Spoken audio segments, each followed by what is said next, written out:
Hello guys! Kamusta? This is Julie Lorenzo Vlogs. For today's video ay ayan, maghahatid po tayo ng tuta sa tabing ilog. At may pagbibigyan po tayo ng tuta sa isang bata. Yan.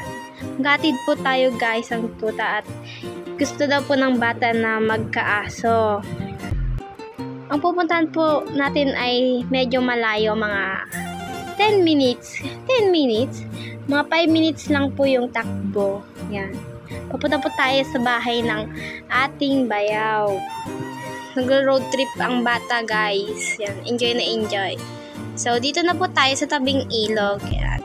Pagka-uwi po namin galing sa tabing ilog ay dumiretso po kami dito sa bagong bukas na fast food restaurant. Yan. Sarap po kumain dito. Sulit na sulit. Medyo mura lang po yung mga fries na mga kinakain namin. So, ang kinakain ko po dyan is lumpiang sariwa at si ate ko po ay carbonara. Nag-order rin po kami ng banana coli. Yellow ba yun? Basta't ganun po. Basta't banana po siya, guys. Ayan. Sarap-sarap po namin kumain dyan. Kwentuhan kami. Ganon. So, yan guys. Kakainin na po namin yung banana con yellow na binili po namin.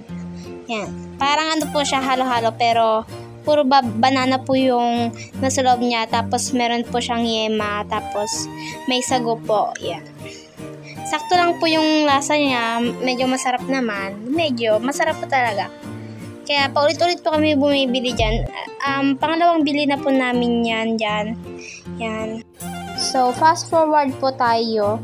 At may in-order po ulit tayo na pagkain. Hey guys, ulit kami guys. Ay, hindi lang ulit. Ibang panibagong ano.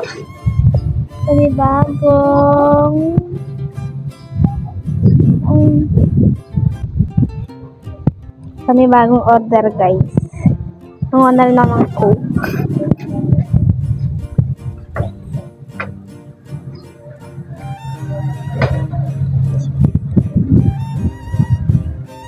So guys, may next batch tayo.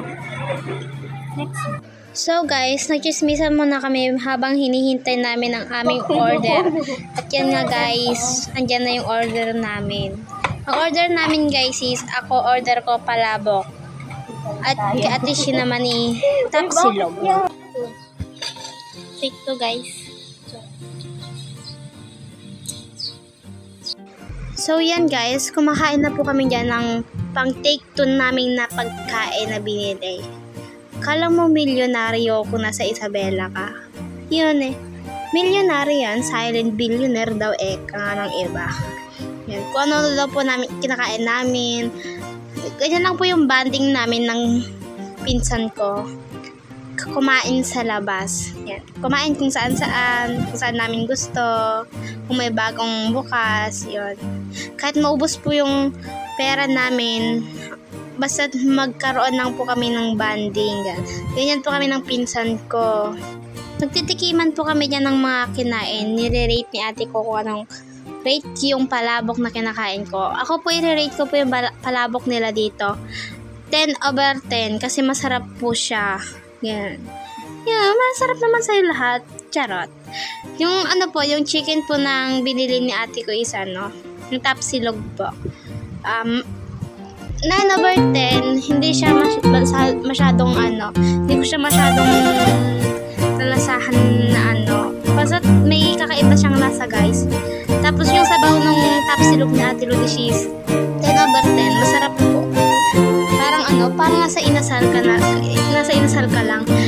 Kung hindi pa kayo naka-follow sa akin mga guard, ay mag-follow na kayo guys. Yan.